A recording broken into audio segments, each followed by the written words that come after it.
In this video, you are going to see how to add the footer only in the last page in Microsoft Word document, as you can see here. Let's get started.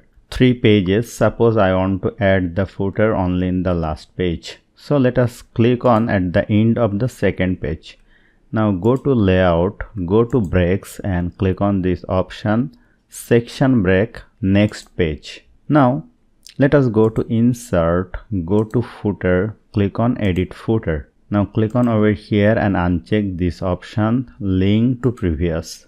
Now let us write here the footer text. Select it, go to home, make it bold, you can increase the size, you can keep it center, and let us go to header footer and close it, and you will see I have added the footer only in the last page. So hope you found this video helpful. If you like this video, please share this video with your friends and family, and don't forget to subscribe. Thank you.